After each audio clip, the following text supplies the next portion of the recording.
हा माणूस नागवलेला आहे. या व्यवस्थांनीच या माणसांची आयुष्य उद्ध्वस्त केलेली आहे.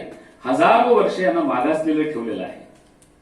त्यामुळे या व्यवस्था कशा उद्ध्वस्त होतील, नव्या व्यवस्था, पर्यायी व्यवस्था कशा निर्माण होतील, यासाठीचे अल्टरनेटिव्ह, यासाठीचे पर्याय कलावंत निर्माण करत असतो. तेच त्याचं स्वप्न असतं.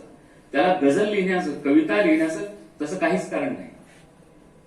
त्याने कादंबरी, नाटक लिहिण्याचं तसं म्हटलं तर काहीच कारण नाही.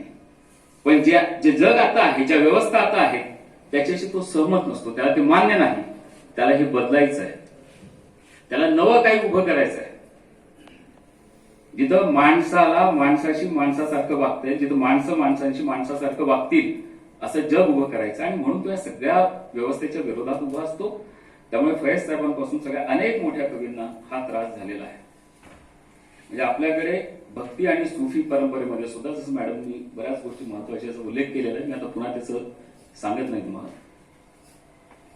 पण आपली सगळी जर भक्ती आणि सुफी ट्रेडिशन बघितली तर ते बंडखोर अशी परंपरा आहे.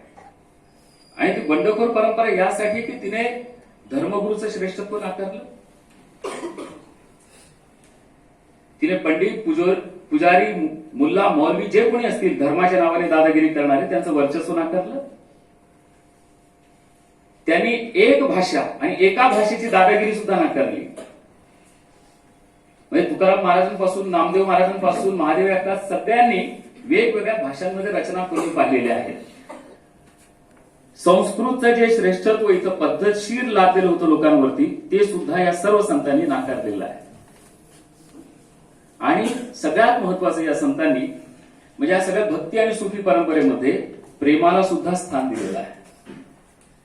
आपण सगळे भक्ती, शिशिरकुमार दास यांनी फार अप्रतिम असा निबंध या विषयावर लिहिलाय, मॅड लव्हर नावाचा. आणि लैला, मजनू, हीर रांझापासून जेवढे म्हणून प्रेमी असतील त्या सगळ्यांच्या कथा आपल्या भक्ती काव्यामध्ये इतक्या सुंदर गुंफलेल्या आहेत त्यांनी. आणि प्रेम तेच